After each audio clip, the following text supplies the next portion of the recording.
terkait dengan pemasaran, tujuan utamanya adalah memuaskan atau memenuhi kebutuhan dan keinginan konsumen. Dari sisi lain, sering kita menyebutkan bahwa sebuah organisasi itu akan sukses atau berhasil kalau dia itu memiliki keunggulan kompetitif atau keunggulan bersaing. Ya. Jadi sebuah perusahaan dikatakan memiliki keunggulan bersaing itu kalau dia mampu memuaskan pelanggan sebagai organisasi perusahaan yang mampu beradaptasi dan dia bisa melakukan dengan cara lebih baik dibandingkan dengan pesaing. Itu adalah yang disebut organisasi memiliki keunggulan bersaing atau sukses. Nah, sudah saya jelaskan di bagian terdahulu bahwa memuaskan pelanggan, memenuhi kebutuhan dan keinginan pelanggan itu peran dari pemasaran. Ya, peran dari pemasaran. Sehingga keunggulan bersaing ini sendiri itu terbantu antara lain oleh fungsi pemasaran. Nah, yang berikutnya adalah tentunya dalam konteks perusahaan itu mampu memiliki keunggulan bersaing, maka kita mulai dengan yang namanya mengembangkan strategic plan. Ya. Jadi prosesnya ya strategic planning. Ya. Jadi kita menyusun strategic plan. Nah, untuk menyusun strategic plan, kita mengembangkan yang namanya misi. Nah, kita mengembangkan misi. Misi itu apa? Misi itu menjawab pertanyaan.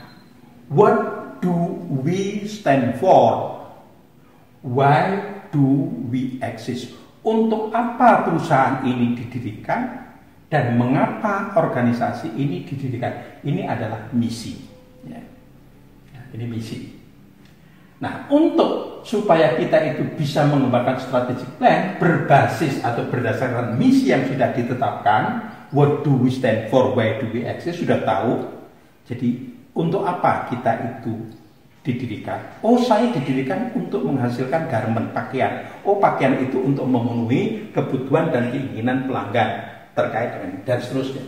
Nah, harus diperhatikan adanya dua analisis lingkungan. Pertama adalah analisis lingkungan eksternal dan yang kedua adalah analisis lingkungan internal. Dalam konteks analisis lingkungan eksternal, di sana kita kenal adanya peluang dan ancaman, ya, opportunity dan threats. Kemudian dalam analisis lingkungan internal, kita kenal di sana itu akan mengetahui, memahami kekuatan yang dimiliki oleh perusahaan dan kelemahan yang dimiliki oleh perusahaan. Nah, dengan dua analisis ini, maka misi ini sendiri itu bisa kita kembangkan menuju kepada 3 level strategi paling tidak, atau umumnya ada 3 level strategi. Strategi korporasi, strategi unit bisnis, strategi fungsional, atau khususnya di sini adalah produk untuk kaitannya dengan marketing. Ya. Nah, untuk strategi korporasi sendiri itu dibutuhkan yang namanya analisis portfolio investasi. Mengapa demikian? Karena strategi korporasi itu sendiri itu berpikirnya atau yang dikembangkan di sana itu adalah bagaimana yang namanya beberapa perusahaan itu dikembangkan. Simpelnya adalah ini terkait dengan yang namanya kata portfolio. Kata portfolio dalam artian yang sederhana itu terkait dengan saran atau nasihat. Seandainya Anda membawa sejumlah telur, maka sebaiknya jangan dibawa dalam satu keranjang. bawalah dalam keranjang-keranjang yang terpisah. Mengapa demikian? Karena kalau terjadi risiko entah Anda itu jatuh atau lepas, maka yang rusak, telur yang rusak hanya di keranjang yang Anda bawa. Sedangkan telur di keranjang-keranjang yang lainnya itu selamat. Atau dengan kata lain, analisis portfolio itu sendiri itu menekankan kepada menekan risiko sekecil mungkin dan memaksimumkan atau meningkatkan keuntungan semaksimal mungkin. Ya, jadi analisis portfolio investasi. Jadi dalam konteks ini itu perusahaan adalah memiliki berapa unit-unit bisnis. Ya. Saya ambilkan contoh, biasanya menggunakan contoh yang sangat sederhana dan mudah kita pahami, yaitu yang disebut dengan Indo Group. Indo Group itu korporasi, grup. Nah, di dalam Indo Group itu nanti ada yang namanya unit bisnis, sehingga butuh yang namanya strategi unit bisnis. Di dalamnya yang paling kita kenal adalah Indo Food. Ada Indosiar, ada Indomobil, ada Indosemen, dan ada Indosiar, mungkin ada Indo lainnya. Yang penting jangan Indonesia. Indonesia jangan dimasukkan di sini. Nah, ini dalam konteks strategi korporasi, banyak perusahaan, unit bisnis. Nanti di sini kita berbicara masalah bagaimana perusahaan. Saya kembalikan, kalau strategi korporasi itu adalah bisnis nasional dalam konteks dia menghadapi perusahaan-perusahaan atau industri lain, sedangkan unit bisnis ini sudah satu industri. Misalnya kalau tadi saya sebutkan Indofood, berarti dia berbicara masalah bersaing dengan industri food and beverages. Kemudian kalau dia Indomobil berarti industri mobil. Kalau dia industri ya berarti kaitannya dengan penyiaran atau dan lain-lain. Ya, jadi ini bersaing antar industri, sehingga di sana itu ada analisis yang disebut dengan analisis generic competitive strategic untuk ini juga dikemukakan oleh Michael Porter, ya toh. Nah, di sana disebutkan apakah Anda mau leader, cost leadership, apakah Anda itu mau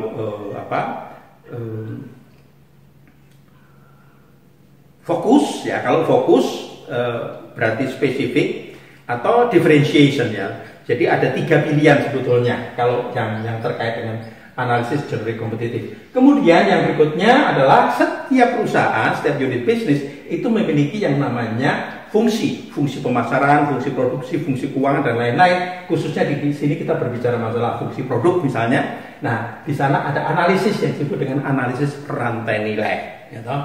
Nah, ini semuanya adalah proses bagaimana strategic planning. Kemudian tahap berikutnya adalah di sini implementasi strategik. Ya, sesudah tadi implement strategik, di mana implement strategik itu membutuhkan 2 sisi. Anda harus mendesain struktur organisasi dan leadership yang fit. Kemudian sisi lain Anda harus mendesain sistem pengendalian strategik yang fit juga.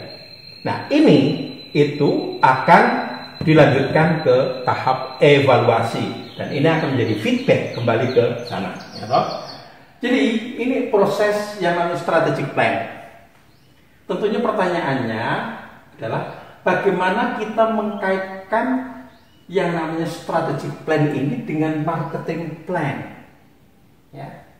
Tentunya kita bisa melihat 2 sisi.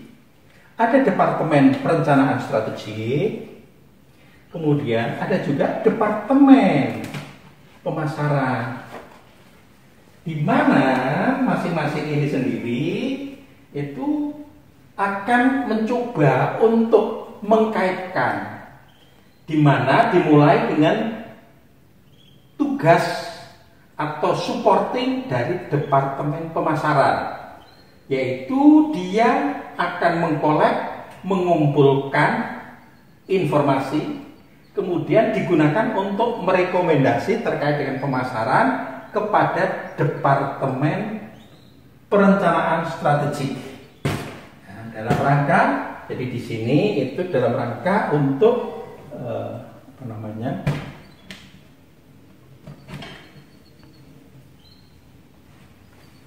ya.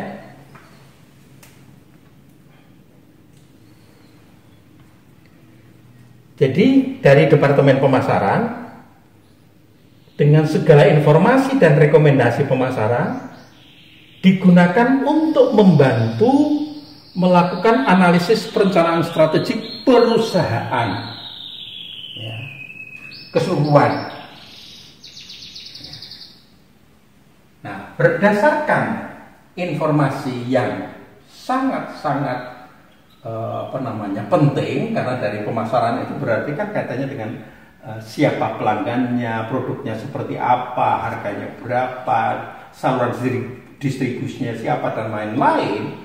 Ini akan dikembangkan analisis perencanaan strategik dalam artian perusahaan.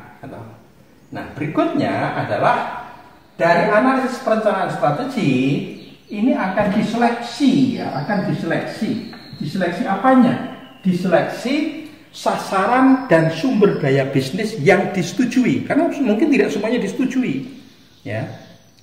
Jadi yang disetujui oleh Departemen Perencanaan Strategik, ya. Kemudian berdasarkan sasaran dan sumber daya bisnis yang sudah disetujui, itu akan dikembangkan oleh Departemen Pemasaran, dijadikan rencana pemasaran atau marketing plan. Nah, marketing plan ini nanti akan kita sedikit singgung terkait dengan marketing plan, isinya seperti apa. Kemudian digunakan untuk apa? Untuk sebagai dasar pelaksanaan pemasaran. Jadi sebagai dasar pelaksanaan pemasaran, yang tentunya kita harapkan business plan ini benar-benar relatif real sehingga memudahkan pelaksanaan pemasaran. Nah, sesudah dilaksanakan, maka ini akan masuk kembali kepada Departemen Strategik, di mana di sana akan digunakan atau dilakukan evaluasi hasil. Selain pemasaran tentunya juga yang lainnya. Jadi ada nanti yang namanya financial plan, ada yang namanya production plan atau manufacturing plan, ada human resource plan. Nah, itu semuanya dikumpulkan dan dievaluasi oleh Departemen Perencanaan Strategik. Nah, terkait dengan itu, tadi saya singgung marketing plan. Di sini marketing plan isinya adalah secara ringkas rangkuman eksekutif, ya, rangkuman eksekutif. Kemudian kita isi yang berikutnya situasi pemasaran saat ini, the current situation of marketing, gitu. Kemudian analisis peluang dan masalah,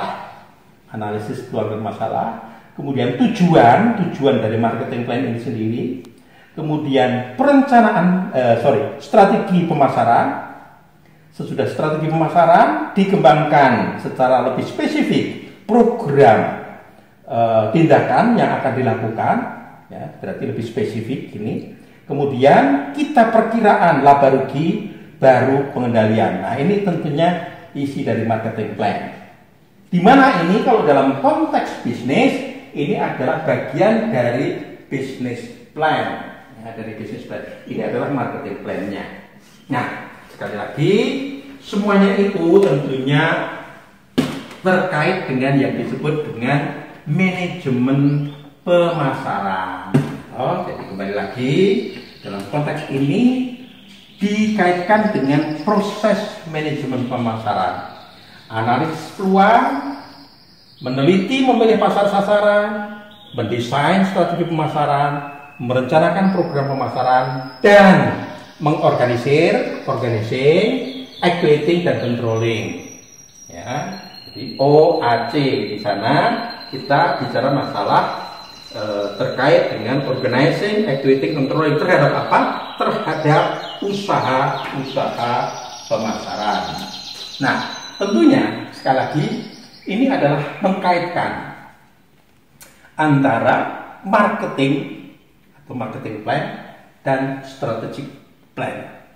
Dalam konteks disitulah kontribusi marketing plan untuk yang namanya terhadap seluruh organisasi, yang kalau kita cermati adalah sangat menentukan sekali, karena untuk supaya perusahaan memiliki keunggulan bersaing, satu harus mampu memuaskan beradaptasi dengan proses ini berarti mampu beradaptasi dan selalu ada pengendalian, ada controlling supaya kita selalu bisa melakukan lebih baik dibandingkan dengan pesaingnya. Saya kira itu saja. Terima kasih. Sampai ketemu di lain kesempatan dan materi yang lainnya. Terima kasih.